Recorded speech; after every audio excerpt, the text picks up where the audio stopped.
नमस्कार भक्त हो, आज आपण ऐकणार आहोत गुरुचरित्र कथासार अध्याय 3।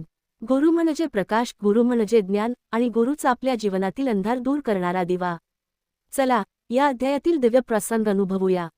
एका गावात एक ब्राह्मण आणि त्याची पत्नी अत्यंत दुःखात जीवन जगत होती। त्यांना अपत्य नव्हते, घरात दारिद्र्य होते आणि समाजाकडून सतत टोमणे मिळत होते। हताश होऊन ते नामदेवरायांच्या चरणी येतात आणि आपले दुःख सांगतात। नामदेव त्यांच्याकडे करुणेने पाहतात आणि म्हणतात, गुरु हीच सर्वोच्च शक्ती आहे, गुरुच्या कृपेने अशक्यही शक्य होते। हे शब्द ऐकून त्या दाम्पत्याच्या मनात आशेचा एक नवा किरण जागतो। नामदेव पुढे श्रीपाद श्रीवल्लभांच्या दैवी महिमेचे वर्णन करतात। भक्तांची मनोकामना पूर्ण करणारे, संततिहीनाला पुत्रप्राप्ती देणारे, रोगींचे दुःख दूर करणारे आणि संकटात अडकलेल्या जीवाला तारून नेणारे श्रीपाद श्रीवल्लभ हे साक्षात दत्तात्रेयांचे रूप आहेत। या अध्यायात सांगितलेला मुख्य संदेश असा: गुरु हा अंधारातून प्रकाशाकडे नेणारा दीप आहे।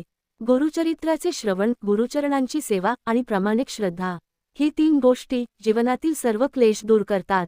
गुरु हा बैल, नाव आणि नावाडा तिन्ही आहे। नामदेवांच्या उपदेशाने त्या दाम्पत्याच्या मनात पूर्ण समर्पण निर्माण होते।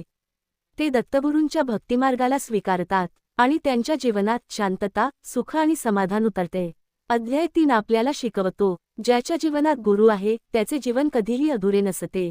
श्रद्धा, विश्वास, सेवा यांचे अंतिम फळ म्हणजे गुरुकृपा। जय गुरुदेव, जय श्री दत्त।